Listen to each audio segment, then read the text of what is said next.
Hello everybody, it is that time now for the last episode of this week for the Starseed series. It is about, yes it is, it's ancient Draconians, okay? So basically I will be touching base on ancient Draconians and reptilian starseeds as well, or reptilian star race. I only have 10 minutes to talk about this on here, so I will start with the ancient dragons, okay? The Draconian. So most of the ancient dragons or Draconians and the reptilian star race actually came from the Draco constellation, okay? Now, they may also originate from other places too, because in actuality, and I also confirmed it with a very I consider her very popular. I really love her. Peyton Energetics has channeled through her Pleiadian information from her guides, and also before that I actually learned about the neutrals a while back. I didn't even realize who the neutrals were until I confirmed it with her information, and then I realized that whole time they were the ancient Draconians that I've been communicating with roughly 10-11 years ago when I first woke up. So basically I was told by my guides that there are many sets of neutrals, okay? So you have the light, the dark, and the neutral, and I was told that the neutrals were there just as kind of like monitoring or just watching and being very watchful. But from what I learned is that the reptilians are the descendants of the ancient Draconians, the ancient dragons. Now, the ancient dragons or ancient Draconians, initially they were very neutral. They don't really want to meddle in our situation with the reptilian war against basically the whole universe, right? So, but because of what has happened, especially with Gaia, because Gaia, from what I learned, is actually one of the main hosts for things that can cause effect throughout the universe. So anything that happens with Gaia will be affecting the rest of the planetary systems all over this universe. Now, we are a multiverse existence, okay, meaning there are many different types of universes, and from what I learned and also confirmed through many different videos, I will definitely give credit to Peyton, because Peyton Energetics basically flat out said the things that a lot of people probably knew but didn't want to say because they were afraid to talk about reptilians, but she was very brave to talk about them. So I really kudos to her. I really like it. But I did confirm it, and yes, they did come from a different universe, the reptilians. This is why they are one of the ancient existing species out there, because they came from a universe that was made before this universe. So from what I confirmed from the AKASHIC records diving is that they came from a place, even there were like 3 different solar systems or constellation in that other universe that is basically all reptilian and insectoids as well. So like I said before, Gaia is basically a living library, and even this universe itself is a living library. It's almost like a living library within a living library, if you can understand that concept I'm trying to portray. So basically that was the information that was given to me about the reptilian origination. If I get any more information during my meditation or Akashic records diving, I will definitely share that with you guys. But I do know that the Draconians actually have many tiers. One of the top tiers would be the royalty of the Draconian bloodline. From what I know is that there are probably, from what I heard, there's like roughly 9 different sets.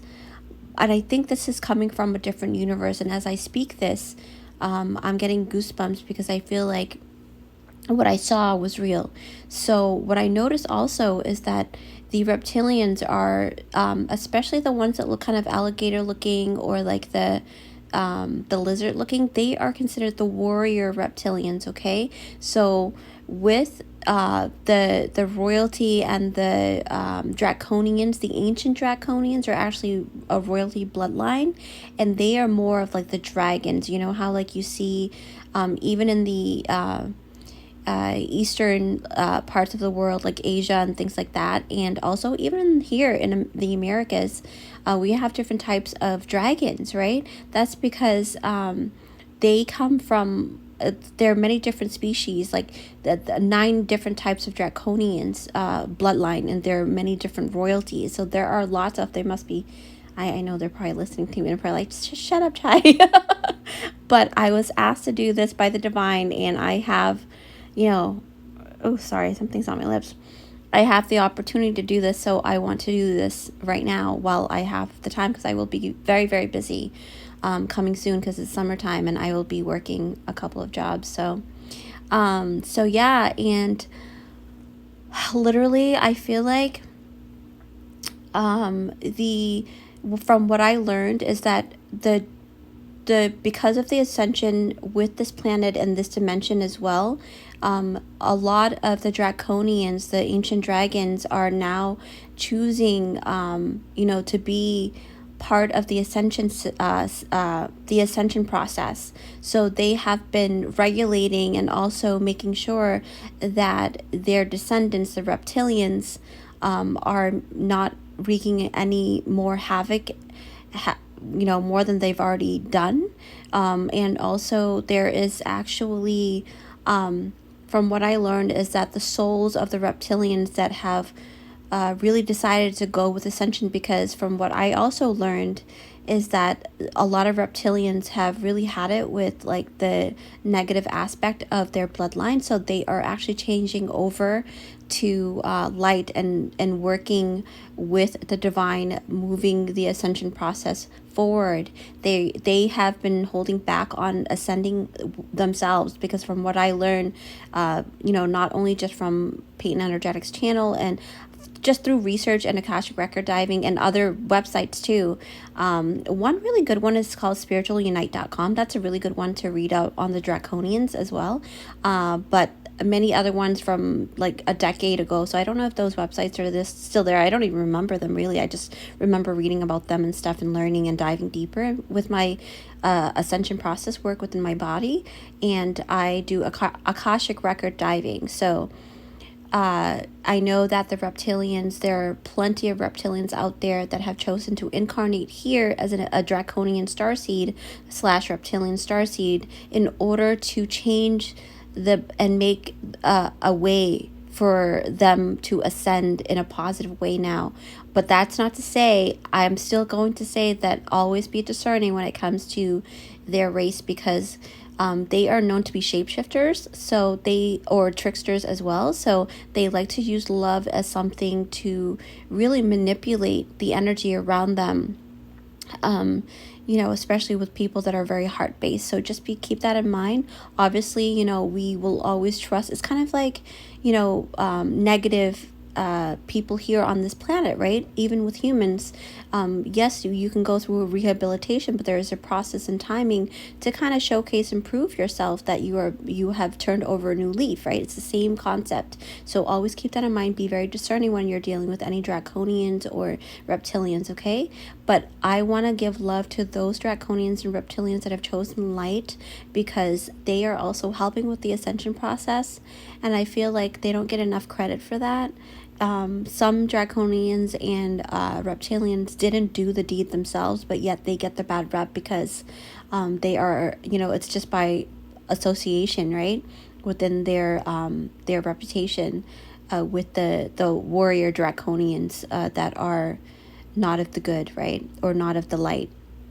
So with that, also, I just wanted to list out some traits that Draconian and Reptilian starseeds may have. So starseeds that resonate with it, you may have a very strong willpower or like determination to get what you want. That's also a huge sign of that too. But visit spiritualunite.com. That's a very great one to kind of cross-reference, okay? And also just know that no matter what, you can decide for yourself. If you are a starseed from Draconia, you can decide for yourself to be with light. All right, so with that, I'll see you in my next one. Bye.